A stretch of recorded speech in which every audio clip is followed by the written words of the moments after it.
Good morning. Welcome to Weekend Maggie again.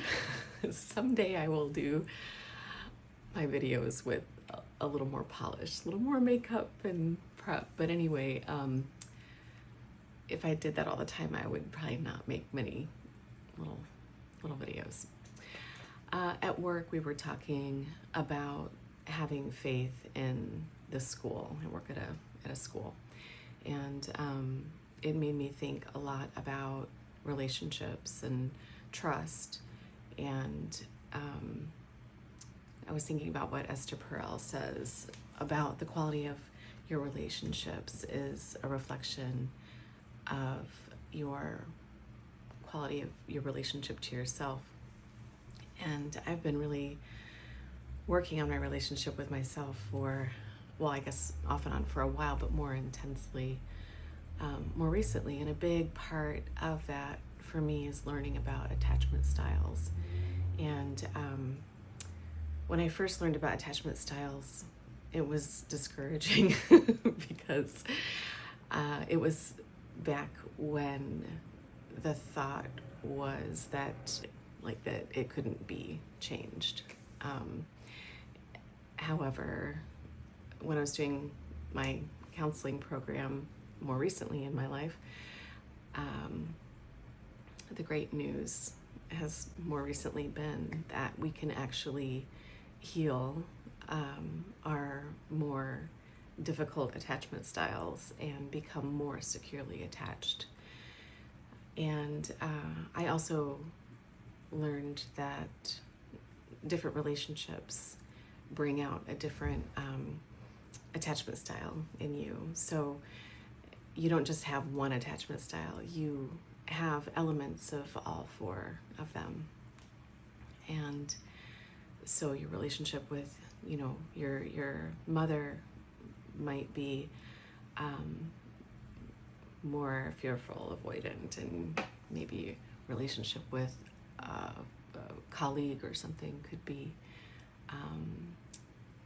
more avoidant or more anxious or something. So anyway, also it's interesting to me that different folks who really delve into attachment styles are using different words for them. Well, the words for the attachment styles have evolved as well, because they were just not as objective, I would say.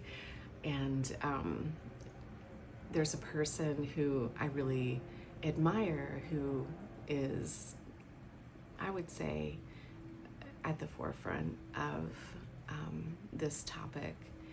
And I saw her on the Mel Robbins show, and her life story is really inspiring. And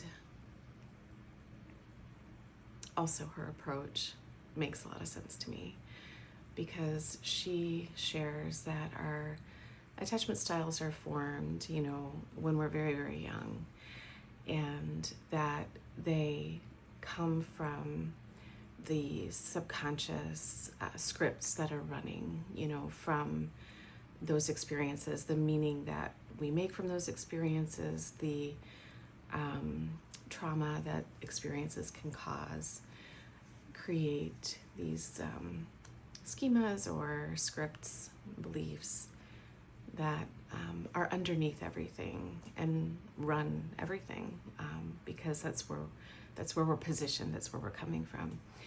And she shares some really cool approaches to working with the subconscious that can help heal and shift attachment patterns. So there's securely attached and anxious attachment, and there's fearful avoidant attachment and avoidant attachment.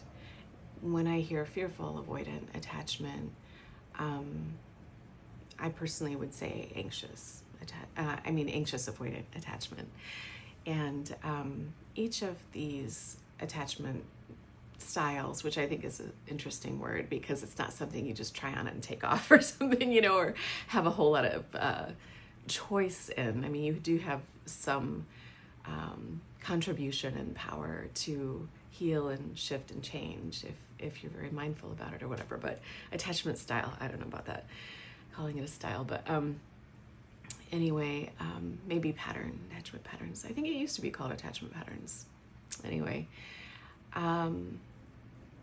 each of them has a different profile, and you can do an attachment quiz, an attachment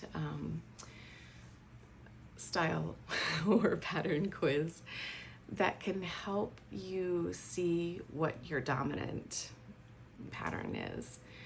And that is really helpful. And it's also really comforting, I think, to read a profile that reflects how you show up in a lot of relationships and a lot of connections. But like I said, you can have one attachment pattern with one relationship and a different one with another.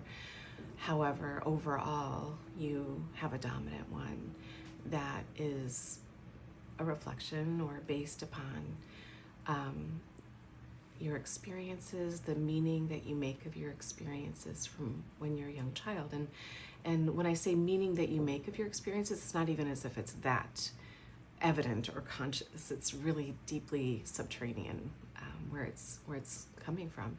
And that's why Thais Gibson's approach are so much about working with the unconscious mind, which I'm kind of into kind of a Jungian phase right now with my therapeutic thinking and approach and thinking of life and everything. And Carl Jung was very much about the unconscious mind, and so much more.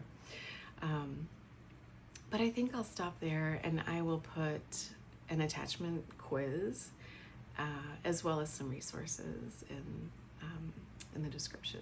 So thank you for spending an unfiltered morning with me, and I'm sending you so much care. Bye.